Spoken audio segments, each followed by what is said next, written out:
little bit more, so it sits a bit higher on top of the mix. Right, and it's interesting too because like things like that you can start to get into like really flipping the script on some norms, but you have to kind of get onto that and then capture things in a certain way to be able to do that. So I've even heard, some interesting side project. I feel like a lot of people, because the rules are just getting, in a way, like for good in a creative sense, tossed out the window. But I think sometimes it's because, so many people are now able to just get in Logic and just not really have any like formal training and just kind of learn by experimenting, right? And you get this really cool result that I've seen with a few friends of mine that are incredible instrumentalists, but never like touched Logic or never recorded vocals or anything like that, and then went off and started just trying to be like, I'm just going to figure it out. Yeah. And I just want to get weird and get creative and stuff. Some of their stuff that they came back with, I was like, oh, like this was a caveat because you couldn't really get like a super clean tuned vocal take down the center, but the second you overdubbed it and the whole vocal style was just super wide, but everything doubled. Yeah. All of a sudden, okay, cool. Maybe you're not the strongest singer, but now you took something and made a style and vibe out of manually doubling every single word. Yeah, and I mean like that goes to why doubling became a thing. Right. And like it's all about like the variation of pitch, and like you can even go back through like effects and like looking at like a chorus. Why are there chorus pedals? Why is that an effect? And it's to simulate the variation of multiple voices and to make it so it's wider and there's some modulation in it. So right. A movement from side to side. Yeah, exactly. Yeah. Which is what, and a lot of, if you pull up like Waves Doubler or a lot of different plugins that emulate those old school hardware units, you'll see like they're not only varying the time from one set, they're basically taking a mono signal and making two copies of it, but then varying the time and pitch in each copy. And that's why, emulating that style in a sense. That time delay is known as the Haas effect, which is like an acoustical property that basically simulates like width basically by taking a signal, delaying it by a few milliseconds, and the more time you delay that by, the wider that thing is going to feel, or the more separated that's going to feel, up to a certain point where you can actually perceive it until it turns into an echo. And it roughly, like, depending on the style of delay that you're using, if it's a clean digital delay, like doing anywhere from like 30 to I typically find 65 milliseconds being the most extreme. Anything more than that, it feels like too slappy. Yeah. But and we put together a cool, actually a couple of like tips where we talk about like what we do with our delays to make them a little bit more interesting and how to approach that. We put together like some few tips that I think that are still on our Instagram.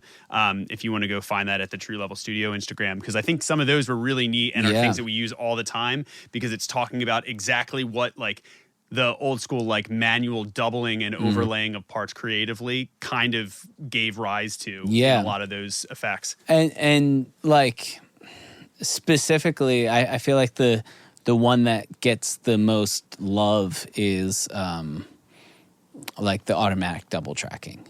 So the ADT. Recently, Waves just put out an Abbey Road plugin of it, and that one is really interesting because it does something that's it does a little bit more than just spreading it wide. The whole like idea behind it was that they had a low frequency oscillator on the motor of the tape machine, so it was oscillating speed as well as like the wow and flutter of the tape machine.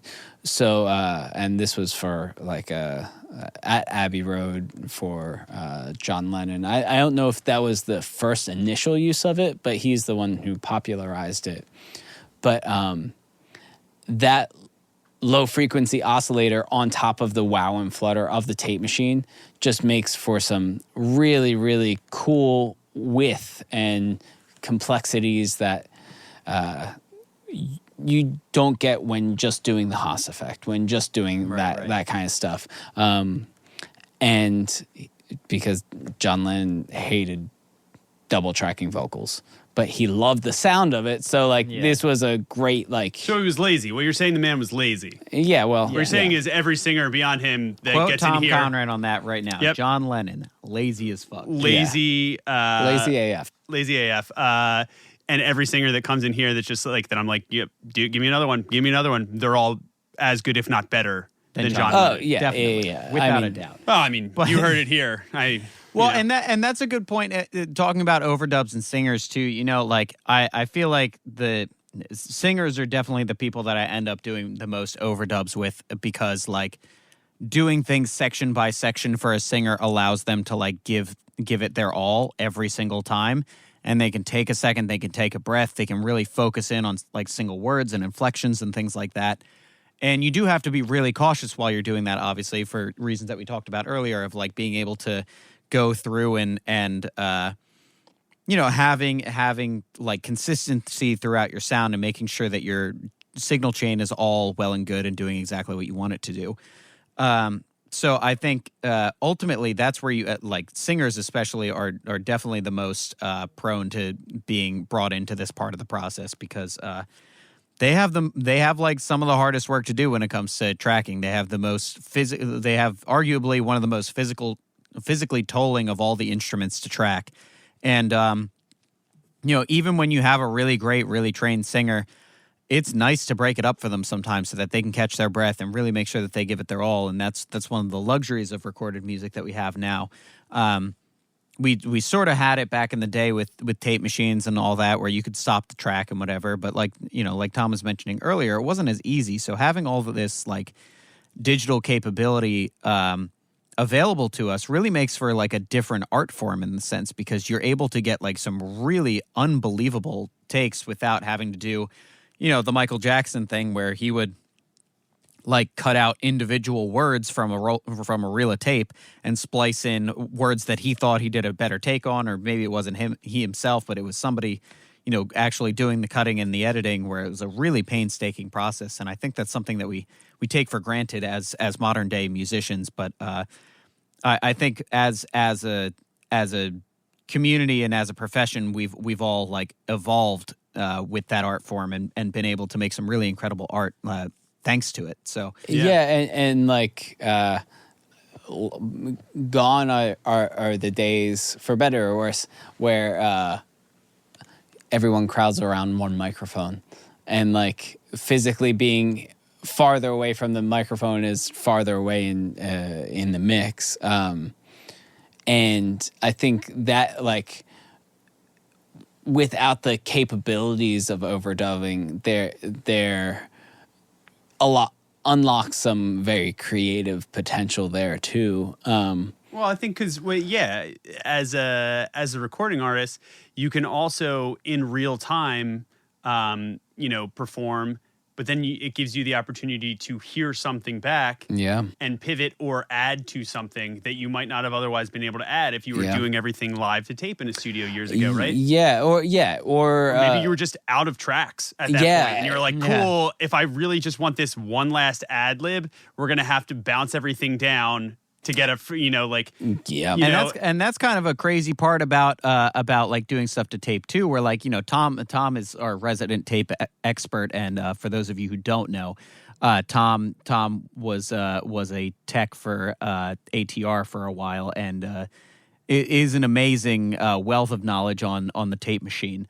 But like, you know, when we were like bouncing things down to tape, and especially for the Honey Jar record or other stuff that we've done, like going through that thought process of parsing things out that fit together onto a single track is like kind of a crazy way to think about making records, because that's how records were made for a long time. If you had an 8-track tape machine, that's all you got, man. Like there's no other option at that point. Yeah, and committing early on becomes a necessity. You have to always make sure that you leave at least one track one track open. open. Yeah, and then like, oh, cool, we have all 8 tracks filled up. Oh, cool, what do we do now? Oh, wait, we have to bounce down to 2 tracks, or we have to bounce down to our other tape machine to bounce back into our tape machine. And like, but in that way too, it's just like, I think it just forged a culture of planning out things even better,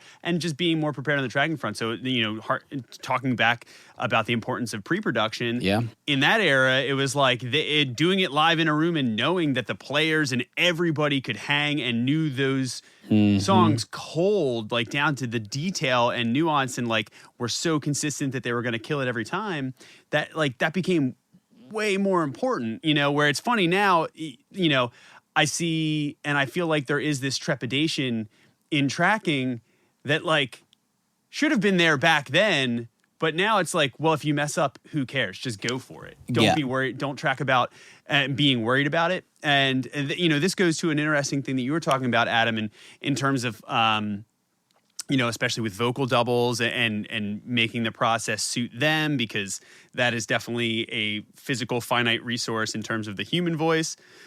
But also just as far as drummers, to like tracking is like a physically and mentally draining thing, especially for hours and hours on end.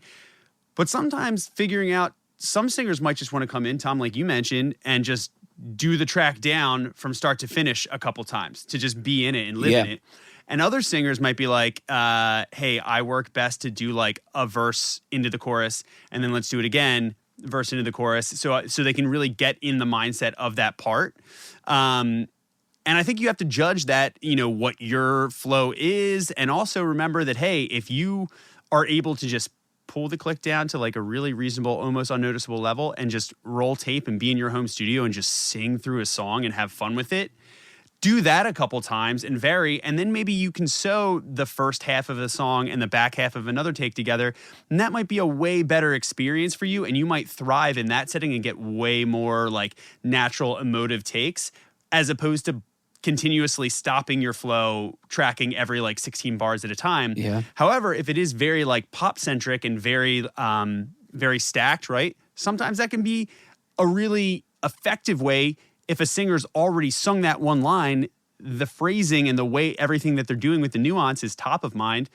Yeah, then maybe that is a good time to be like, hey, cool, give me 2 doubles of it, of these 2 little in and out lines, right? Because rather than going back doing a whole, and especially like if you're tracking like stacks on stacks and lead vocals, harmonies, doubles, by the time you get to the end of a track and you're like, cool, we got to go back and do this chorus thing, it's like, cool, can I hear it like 3 times? Yeah. Be like, cool, then you do the first one, you're like, yeah, no, you're holding out the end word a little bit long, whatever. So it's like, maybe if you're doing it like that, it's good. I mean, talk about Jeff from Fives. He's an incredible singer because he knows he wants to come in and he's like, hey, I think this would be really effective for this part. And I'm like, yes, I agree. Like, I've tracked you and I know how you work, so let's do it in whatever way you're going to feel comfortable.